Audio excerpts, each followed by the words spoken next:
ಇಷ್ಟು ದಿನ ಸಿಲಿಂಡರ್ ಸಮಸ್ಯೆ ರಾಜ್ಯದಲ್ಲಿ ತಲೆದೋರಿತ್ತು. ಇದೀಗ ಪೆಟ್ರೋಲ್ ಡೀಸೆಲ್ ಅಭಾವ ಸೃಷ್ಟಿ ಆಯ್ತಾ ಅನ್ನೋ ಪ್ರಶ್ನೆ ಎದ್ದಿದೆ.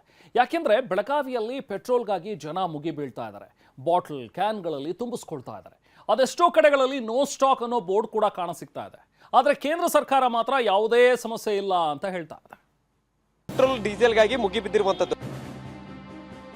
ಸದ್ಯ ಈಗ ವಾಹನ ಸವಾರರು ಎಲ್ಲರೂ ಕೂಡ ಪೆಟ್ರೋಲ್ ಮತ್ತು ಡೀಸೆಲ್ ಹಾಕಿಸ್ಕೊಳ್ಳೋಕೆ ಕ್ಯೂ ಹಚ್ಚಿ ನಿಂತಿರುವಂತದ್ದು.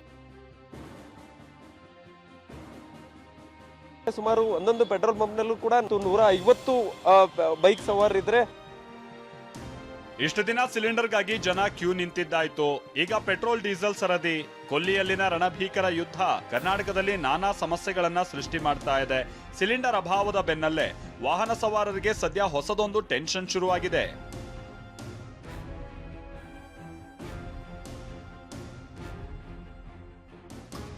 ಬೆಳಗಾವಿಯ ಬಂಕ್ಗಳಲ್ಲಿ ಜನ ಪೆಟ್ರೋಲ್ಗಾಗಿ ಮುಗಿಬಿದ್ದಿರೋದು ಒಂದ್ ಕಡೆಯಾದ್ರೆ, ಇನ್ನು ಕೆಲವೆಡೆ ಬಂಕ್ಗಳ ಮುಂದೆ ನೋ ಸ್ಟಾಕ್ ಬೋರ್ಡ್ ಅನ್ನ ಅಳವಡಿಸಲಾಗಿದೆ.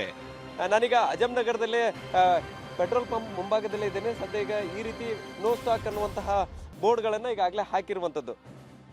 ಚಿಕ್ಕೋಡಿ ಪಟ್ಟಣದಲ್ಲೂ ಜನ ಪೆಟ್ರೋಲ್ ಬಂಕ್ಗಳತ್ತ ದೌಡಾಯಿಸ್ತಾ ಇದ್ದು ಸಾಲ್ಗಟ್ಟಿ ನಿಂತಿದ್ದಾರೆ. ಟ್ರ್ಯಾಕ್ಟರ್ ನಲ್ಲಿ ದೊಡ್ಡ ದೊಡ್ಡ ಕ್ಯಾನ್ ಗಳನ್ನ ತಂದು ಪೆಟ್ರೋಲ್ ಸ್ಟಾಕ್ ಮಾಡ್ಕೊಳ್ತಿದ್ದಾರೆ. ಯಾರು ಕೂಡ ಪ್ಯಾನಿಕ್ ಆಗ್ಬೇಡಿ ಅಂತ ಬಂಕ್ ಮಾಲೀಕರು ಮನವಿ ಮಾಡಿದ್ದಾರೆ. ಗಾಬರಿ ಆಗುವಂತ ಅವಶ್ಯಕತೆ ಏನಿಲ್ಲ. ಎಷ್ಟು ಬೇಕು ಅಷ್ಟೇ ಯೂಸ್ ಮಾಡ್ಕೊರಿ. ಮತ್ತೆ ಮುಂದಾದ್ರೂ ಪೆಟ್ರೋಲ್ ಡೀಸೆಲ್ ಶಾರ್ಟೇಜ್ ಆಗಂಗಿಲ್ಲ, ಸಿಗ್ತದೆ. ಎಷ್ಟು ಬೇಕಾದ್ರೆ ಶಾರ್ಟೇಜ್ ಸಿಗ್ತದೆ ಪೆಟ್ರೋಲ್ ಡೀಸೆಲ್. ರಾಯಚೂರಲ್ಲೂ ಇಂಥದ್ದೇ ಸ್ಥಿತಿ ಸೃಷ್ಟಿಯಾಗಿದೆ. ಪೆಟ್ರೋಲ್ ಅಭಾವ ಅನ್ನುವಂತ ವದಂತಿ ಹಿನ್ನೆಲೆ ಸಿರವಾರ ಪಟ್ಟಣದಲ್ಲಿ ಪೆಟ್ರೋಲ್ಗೆ ಜನ ಮುಗಿಬಿದ್ದಿದ್ದಾರೆ. ಖಾಲಿ ಬಾಟಲ್ ಕ್ಯಾನ್ಗಳಲ್ಲೂ ಪೆಟ್ರೋಲ್ ತುಂಬಿಸಿಕೊಂಡಿದ್ದಾರೆ.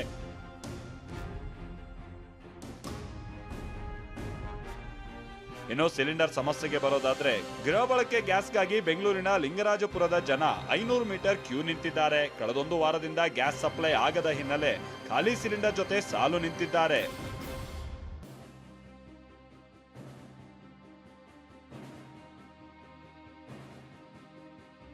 ಯಾದಗಿರಿ ಜಿಲ್ಲೆಯಲ್ಲೂ ಗೃಹ ಬಳಕೆ ಸಿಲಿಂಡರ್ಗೆ ಪರದಾಡುವಂತಾಗಿದೆ.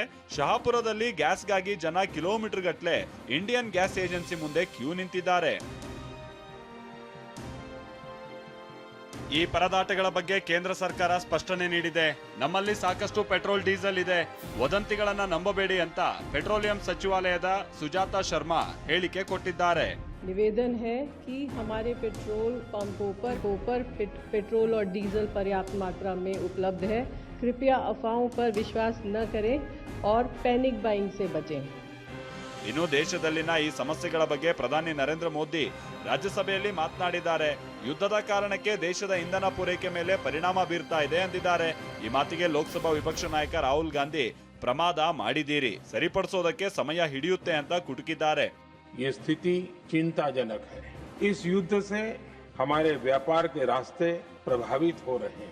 इससे पेट्रोल, डीजल, गैस और फर्टिलाइजर जैसे जरूरी सामान की रूटीन सप्लाई प्रभावित हो रही है. आपने स्ट्रक्चरल गलती कर दी है. आपने पूरा ढांचा उड़ा दिया है. ठीक है, अब उसको आप ठीक नहीं कर सकते. उसको ठीक करने में बहुत टाइम लगेगा और प्राइम मिनिस्टर मोदी तो कर ही नहीं सकते. ಮತ್ತೊಂದು ಕಡೆ ಕೇಂದ್ರ ಸಚಿವರು ಸಭೆ ನಡೆಸಿದ್ದಾರೆ. ಹರ್ದೀಪ್ ಸಿಂಗ್, ಅಮಿತ್ ಶಾ, ಪ್ರಹ್ಲಾದ್ ಜೋಶಿ ಸೇರಿದಂತೆ ಹಲವರು ಸಭೆ ನಡೆಸಿದ್ದು ತೈಲ, ರಸಗೊಬ್ಬರದ ಬಿಕ್ಕಟ್ಟನ್ನ ನಿವಾರಿಸೋದಕ್ಕೆ ಕೈಗೊಳ್ಳಬೇಕಾದ ಕ್ರಮಗಳ ಬಗ್ಗೆ ಚರ್ಚಿಸಿದ್ದಾರೆ. ಈ ಮಧ್ಯೆ ಹಾರ್ಮೋಜ್ ಜಲಸಂಧಿಯಿಂದ ಮತ್ತೆರಡು ಹಡಗುಗಳು ಭಾರತಕ್ಕೆ ಬರ್ತಾ ಇವೆ. 92,612 ಮೆಟ್ರಿಕ್ ಟನ್ LPG ಹೊತ್ತಿರುವ ಜಾಗ್ವಸಂತ್ ಹಾಗೆ ಪೈನ್ ಗ್ಯಾಸ್ ಹಡಗುಗಳು ಹಾರ್ಮೋಜ್ ದಾಟಿವೆ. ಜಾಗ್ವಸಂತ್ ಬರ್ತಾ ಇರೋ ದೃಶ್ಯವನ್ನ ಭಾರತ ಸರ್ಕಾರ ಹಂಚಿಕೊಂಡಿದೆ. Bureau report, TV9.